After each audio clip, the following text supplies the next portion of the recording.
Hello everyone, আজকের অনুরাগের ছোঁয়া ধারাবাহিক পর্বে আপনারা দেখতে পারবেন সোনা প্রবীরের খোঁজ পেয়ে গেছে।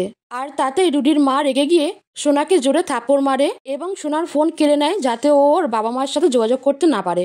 হ্যাঁ বন্ধুরা, আজকের পর্বে আপনারা এটাই দেখতে পারবেন। তো চলুন ভিডিওটা শুরু করার আগে একটি লাইক করে চ্যানেলটিকে সাবস্ক্রাইব করে দেবেন। রূপা বলছে, মা এরকম করলে কি করে হবে, তোমাকে তো মাথা ঠিক রাখতেই হবে। দীপা বলছে, কি করে ঠিক রাখবো, যেখানে আমি বুঝতে পারছি সোনা বিপদের মধ্যে আছে, এত বড় একটা ফাঁদে পা দিয়েছে। এই পোড়া যন্ত্রণার থেকেও শোনার জন্য মনটা কুড়ে কুড়ে খাচ্ছে আমাকে রূপা। আর ওই কুন্তলা মানুষটা ভারী অদ্ভুত। তুই লক্ষ্য করেছিস উনি ওনার স্বামীকে দিয়ে কেমন জোর করে কথা বলিয়ে নিচ্ছিল, আর ওদের ছেলে রুডি সে সমানে মিথ্যা কথা বলে, সমানে নাটক করে চলে। ওরা সবাই আমাদের পরিবারটাকে শেষ করে দেবে দেখিস। আর এসবের মধ্যে আমার মেয়েটা ওদের কাছে ঘুটি, আমার মেয়েটাকে ইউজ করছে ওরা। রূপা বলছে, মা তাই যদি হয় তাহলে আমরা কি করব, কি করা উচিত আমাদের? দীপা বলে, আমি ওর কাছে যাব। তখন সূর্য এসে গিয়ে বলছে, কোথায় যাবে? কোথায় যাওয়ার কথা হচ্ছিল এক্ষুনি। তখন রূপা বলে, বাবা তুমি ভুল বুঝো না, আসলে রেস্টুরেন্টে কিছু জিনিস আনার ছিল, সেটার কথাই বলছিলাম। সূর্য বলছে, দীপাকে রেস্টুরেন্ট সবসময় থাকবে, সে কাজ পরেও হতে পারে, এখন তোমার রেস্ট নেওয়াটা জরুরি, তুমি সেটা বুঝতে পারছো না? দীপা বলে, ডাক্তারবাবু রেস্টুরেন্টের উপরেই আমাদের সবকিছু নির্ভর করছে, আর কালকের মধ্যে এই হাতটা সেরে যাবে। রূপা বলছে, বাবা আমি তো মার সঙ্গে যাব, তুমি চিন্তা করো না। সূর্য বলে, রূপাকে তোমার মা আমাকে কখনো মিথ্যা কথা বলেনি, কিন্তু তুমি বলেছো আমায়। দীপা বলে, ও আপনাকে ভয় পেয়ে বলেছে ডাক্তারবাবু। রূপা, বাবার কাছে মিথ্যা কথা বলার কোনো প্রয়োজন নেই, যা বলবি সত্যি কথা বলবি। সূর্য বলছে, আমি তো বাবা হিসেবে সেটাই চেয়েছি, কোথায় যাচ্ছ সেটাই তো জিজ্ঞাসা করা হচ্ছে এতক্ষণ ধরে। দীপা বলে, সোনার কাছে। সোনার জন্য খুব দুশ্চিন্তা হচ্ছে ডাক্তারবাবু, তাই আমি ওর। সূর্য বলে, না তোমরা কোথাও যাবে না, সোনাকে সোনার মতো থাকতে দাও তোমরা। দীপা বলে, ডাক্তারবাবু ওই বাড়িতে ওর মতো করে থাকতে পারবে না, আপনি কুন্তলাকে দেখতে পাচ্ছেন না, ওই মহিলা ওই বাড়িতে থাকতে দেবে না সোনাকে। সূর্য বলে, বেশ, তোমরা মার মেয়ে ওর লাইফে ইন্টারফেয়ার করবে না, এর আগেও বলেছি আবারও বলছি, এরপর কথা না শুনলে খুব খারাপভাবে বলে দিলাম। সূর্য চলে গেল। রূপা বলছে, মা এবার কি হবে, বাবাকে তো আর মিথ্যা কথা বলে যাওয়া যাবে না। দীপা বলে, তুই ভাবিস না রূপা, আমরা এমন ভাবেই যাবো যাতে কাউকে কোনো কৈফিয়ত দিতে না হয়। ওদিকে রুডি সোনাকে দিয়ে মাথায় হাত বুলাচ্ছে, তখন কুন্তলা এসে বলে, সোনা আবার ভয় পাচ্ছ কেন, একদম ভয় পেও না। সোনা তুমি জানো ছোটবেলায় রুডিকে যখন কোনো কারণে বকতাম তারপরেই ওর নতুন নতুন গিফট লাগতো, তা না হলে ছেলের অভিমান, বাবারে বাবা। কিন্তু এখন তো রুডি আমার প্রায়োরিটি নয়, এখন তুমি আমার প্রায়োরিটি। তার কারণ তুমি তো আমার সোনা বৌমা, আর সোনা বৌমার জন্য নতুন গিফট। রুডি হাত থেকে কেড়ে নিয়ে বলে, কই দেখি, বলে গিফটটা খুলতে থাকে, দেখে একটা ফোন। রুডি বলে, ওয়াও মা, ব্র্যান্ড নিউ ফোন। সোনা তখন বলে, কিন্তু আমার তো ফোন আছে। কুন্তলা বলে, তো কি হয়েছে, নতুন পরিবার, নতুন সংসার, নতুন মানুষজন, নতুন ফোন। সোনার ফোনটা হাত থেকে কেড়ে নিয়ে কুন্তলা বলছে, এই ফোনটা বরং আমার কাছে থাক, এমনিতেও ফোনটা দেখতে খারাপ হয়ে গেছে, আর ওই ফোনটা তুমি এবার থেকে ইউজ করবে। সোনা বলে, কিন্তু ওই ফোনটাতে তো আমার সবকিছু। কুন্তলা বলে, নাম্বার ওই ফোনটাতে একটা সিম আছে, আর সেখানে সমস্ত ইমার্জেন্সি নাম্বার সেভ করা আছে। সোনা মনে মনে বলছে, উনি আমার ফোনটা কেন নিয়ে নিচ্ছে? কুন্তলা বলছে, ওই বাড়ির সঙ্গে যত যোগাযোগ কম থাকবে ততই মঙ্গল। সোনা বলে, কিন্তু ওই বাড়িতে তো আমার বাবা মা। কুন্তলা বলে, আমার মুখের উপর কেউ কথা বলে না, আর না বললে আমি সেটা শুনতে অভ্যস্ত নই। এই ফোনটা আমার কাছে থাক, আজকে তো এই বাড়িতে তোমার প্রথম রাত, তুমি গিয়ে রেস্ট নাও। রুডি বৌমাকে ঘরে নিয়ে যাও। রুডি বলছে, সোনা কি দারুণ ফোন তাই না? সোনা বলছে, কিন্তু যদি এই ফোনটা আমার সব ইম্পর্টেন্ট। রুডি বলছে, তুমি ওসব চিন্তা করো না, চলো ঘরে চলো। ঘরে এসে দীপা সূর্যের জামার কলার ধরে বলে, অনেকদিন হয়ে গেছে আমি একা একা লড়াই করছি, আমি আর লড়াই করতে পারবো না ডাক্তারবাবু, এখন আমি যা করবো আপনাকে আমার পাশে থাকতেই হবে। সূর্য বলছে, শান্ত হও দীপা। দীপা বলছে, সেসব দিনগুলো আমার অল্প বয়সে কেটে গেছে, কিন্তু এখন আমি আর আপনার কোনো বিরোধিতা শুনবো না। সূর্য বলছে, দেখো দীপা, আমি যা করেছি সবকিছু পরিস্থিতির উপরে নির্ভর করে করেছি, আমি নিজে কিছু করিনি। দীপা বলছে, ডাক্তারবাবু পরিস্থিতি যাই হোক না কেন এখন আপনাকে আমার উপর ভরসা করতেই হবে, আর হ্যাঁ এখন আমি যা করব আপনাকে আমার উপর বিশ্বাস করতে হবে যে আমি ভালোর জন্যই করব। সূর্য বলে, আমি ভরসার বিশ্বাস দুটোই করি দীপা, কিন্তু মাঝে মাঝে। দীপা বলে, আর কোনো মাঝে মাঝে নয়, রাখতে পারবো, আপনাকে আমি আর কোনো কিছুর জন্য প্রমাণ দেব না। সূর্য হাসছে। দীপা বলছে, আপনি হাসছেন, হাসি পাচ্ছে আপনার কথাগুলো শুনে। সূর্য বলে, সারা জীবন আমি তোমার কষ্ট দিয়েছি, যে কষ্টের কোনো সীমা নেই। যখন কষ্ট কম পাওয়ার কথা ছিল তোমার, তখনও জোর করে কষ্ট চাপিয়ে দিয়েছি তোমার উপর। দীপা বলছে, সেসব কষ্টের কথা কেন বলছেন ডাক্তারবাবু, আপনি তো আমাকে শান্তিও দিয়েছেন, আপনার মতো আপন কে আছে আমার বলুন তো? দীপা সূর্যকে জড়িয়ে ধরে বলে, ঠাকুরের কাছে প্রার্থনা করি যে শান্তি আমি আপনার বুকে মাথা রেখে পাচ্ছি, সেই শান্তি যেন আমার মেয়েরাও পায়, আমার আর কিচ্ছু চায় না। ওদিকে রুটি সোনাকে ঘরে নিয়ে বলে, সোনা এটা আমার ঘর, এখন থেকে আমাদের ঘর। সোনা এসো বসো, রিল্যাক্স করে বসো। কি হলো, ঘরটা পছন্দ হয়নি তোমার? সোনা বলে, হ্যাঁ কিন্তু আমার ফোনটা। রুটি বলছে, তুমি ফার্স্ট টাইম আমার ঘরে এলে আর এখনো মন পড়ে আছে? তোমার ওই ফোনে? সোনা বলছে তুমি কেন বুঝতে পারছো না, ওই ফোনে আমার ওই বাড়ির সব নাম্বার আছে। রুডি বলছে তুমি একটা নতুন ফোন পেয়েছো, সেটাকে নিয়ে খুশি থাকো না, বেকার বেকার পরিবারের সবার কথা মনে করে সবার কথা বলে আমাদের সুন্দর মুহূর্তটাকে নষ্ট করো না। রুডি সোনার পাশে বসে বলে তুমি জানো আজকে আমাদের স্পেশাল ডে, বলে ছুটে গিয়ে ঘরের দরজাটা বন্ধ করে রেডিও চালিয়ে দেয়, ঘরের লাইট অফ করে দেয় আর একটা রোমান্টিক মোমেন্ট তৈরি করে।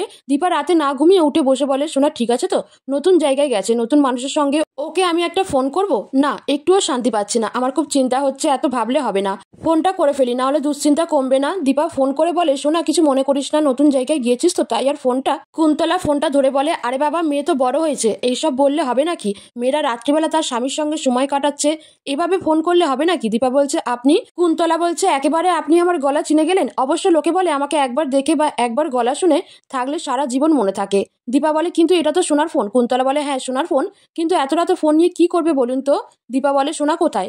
কুন্তলা অট্ট হাসি দিয়ে বলে সত্যি দীপা, আসলে তুমি আমায় কোথায় আবার থাকবে, সদ্য বিবাহিতা স্ত্রী তো তার স্বামীর ঘরে স্বামীর সঙ্গেই থাকবে তাই না। দীপা আপনি এমন করছেন কেন বলুন তো, আপনার কথা শুনে মনে হচ্ছে আমাদের কখনো যৌবন ছিল না, আমরা কোনোদিন নববিবাহিতা ছিলাম না। তখন দীপা বলছে কিন্তু ফোনটা, কুন্তলা বলে ফোনটা আমার কাছে আছে, তোমার মেয়ের ফোন খুব যত্নে আমার কাছে রেখেছি, আর এত রাতে ওরা দুজন সময় কাটাচ্ছে, ফোন নিয়ে কি করবে বলুন তো। আর একটা সাজেশন আছে, আর আপনি দু চোখের পাতায় একটু এক করুন নিশ্চিন্তে, আপনি তো আর নববিবাহিত নন যে এত রাত অব্দি জেগে থাকবেন। আর একটা রিকোয়েস্ট, এভাবে রাতে বিরেতে ওকে ফোন করে বিরক্ত করবেন না, এখন রাখছি, গুড নাইট বলে ফোনটা কেটে দিল।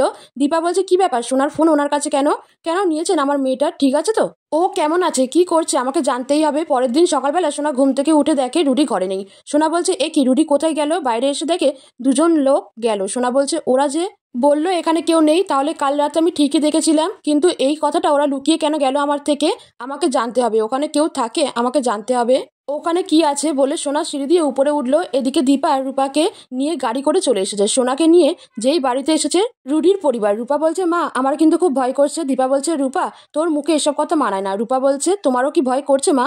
দীপা বলছে আমার ভয় শুধুমাত্র সোনাকে নিয়ে।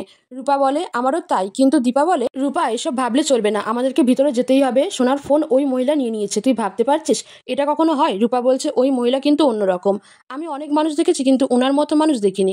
দীপা বলছে হ্যাঁ ওই মহিলাকে নিয়ে তো ভাবার আছে, সোনার সঙ্গে যদি একবার কথা বলতে পারতাম না তাহলে এত চিন্তা হতো না, ওকে চোখে দেখাটা জরুরি। রূপা বলছে তুমি যে কাজে এসেছো সেই কাজটা হবে বলে মনে হয়? দীপা বলছে হওয়া তো উচিত, বলবো আমি সোনার জন্য খাবার নিয়ে এসেছি, ও যা যা খেতে ভালোবাসে তাই ব্রেকফাস্ট নিয়ে এসেছি। রূপা বলছে এসব হবে বলে মনে হয়? দীপা বলছে যা হবার হবে। রূপা বলছে আর বাবা? দীপা বলছে ডাক্তারবাবু ঘুম থেকে উঠেই আমাকে দেখতে পাবে, চল রূপা এখন। সোনা সেই রুমটার দরজা খুলে গিয়ে দেখে কেউ একজন খবরের কাগজ পড়ছে। সোনা মনে মনে বলছে কে উনি? লোকটা বলছে কে, কুন্তলা নাকি? সোনা বলছে না আমি সোনা, রুডির বউ। কুন্তলা গিয়ে সোনাকে একটা জোরে চড় মারে, সোনা মা বলে চিৎকার করে ওঠে। দীপা ওদের ঘরে এসে সোনাকে ডাকতে থাকে, যে দরজা খুলেছে সে দীপাকে ভিতরে ঢুকতে না দিয়ে বলে দাঁড়ান আপনারা কোথায় যাচ্ছেন? দীপা বলছে আমরা এই বাড়ির নতুন বউয়ের মা আর ও বোন। লোকটা বলছে আপনাদের কি এই বাড়িতে আসার কথা ছিল? রূপা বলছে না কেন, এই বাড়িতে কি না বলে আসা যায় না? লোকটা বলছে না ঠিক তাই না, আপনারা দাঁড়ান আমি ম্যাডামকে গিয়ে একটু জিজ্ঞেস করে আসি। দীপা বলে আমরা বসি, না হলে ম্যাডাম মানে জানেন তো বুঝতে পারলে, তাই আমরা একটু বসি, আপনি গিয়ে ম্যাডামকে খবর দিন। লোকটা বলছে না আসলে এমন সময় এসেছেন তো। কুন্তলা এসে বলছে ঠিকই বলেছে, বড় অসময়ে এলেন, তা কি মনে করে? দীপা বলছে আসলে মেয়ের কথা খুব মনে পড়ছিল তাই ওর জন্য একটু খাবার নিয়ে এসেছি, ও যা যা খেতে ভালোবাসে ব্রেকফাস্ট। কুন্তলা বলে দিন, বলে দীপার কাছ থেকে ব্যাগটা নিয়ে লোকটার হাতে দিয়ে বলে রেখে দাও। দীপাকে বলে মেয়ের নামে খাবার এনেছেন, রেখে দিয়েছি, এবার আসুন। দীপা বলে আমরা চলে যাব।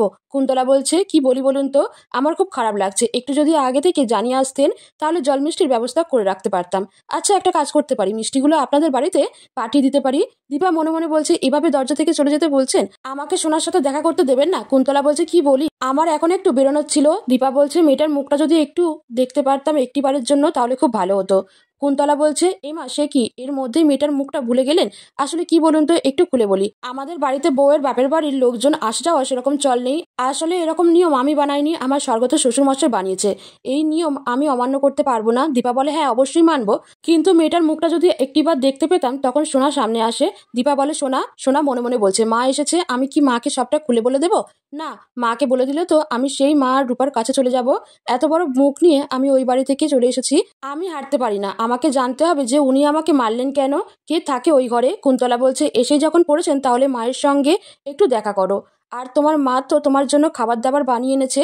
দীপা সোনার দিকে এগিয়ে যেতে গেলেই রুডি ছুটে এসে বলে মামনি প্রণাম করে নাটক শুরু করে দেয়। বড় শালি এসেছে, ছোট শালিটা আসেনি, এলে ভালো হতো। দীপা বলে সোনা আমি তোর জন্য খাবার নিয়ে এসেছি, তুই যা যা খেতে ভালোবাসিস সব। আসলে আমাদের তোর কথা খুব মনে পড়ছিল। কুন্তলা বলছে খাবার এনেছেন, খাবার রেখেও দিয়েছি, মেয়েকে দেখাও হয়ে গেছে, এবারে আসুন। দীপা বলছে আমার মনে হলো তুই আমায় ডাকলি। কুন্তলা বলছে আমায় ডাকছিল, মা বলে আমায় ডাকছিল। এখন তো আমি ওর মা, এখন তো এই বাড়িটা ওর বাড়ি, তাই না? এবার আসুন। দীপা সোনার মুখ দেখে বলে এমন কেন লাগছে তোর মুখটা সোনা? তখন রুডি বলছে আসলে কি বলুন তো, কাল সারা রাত জেগেছিলাম তো আমরা। দীপা সোনার মুখে একটা দাগ দেখতে পেলো, সোনাকে জিজ্ঞেস করছে এটা কিসের দাগ তোর গালে সোনা? আজকে ধারাবাহিক এতটুকুই, ফিরে আসছি পরের দিন নতুন ধারাবাহিক নিয়ে।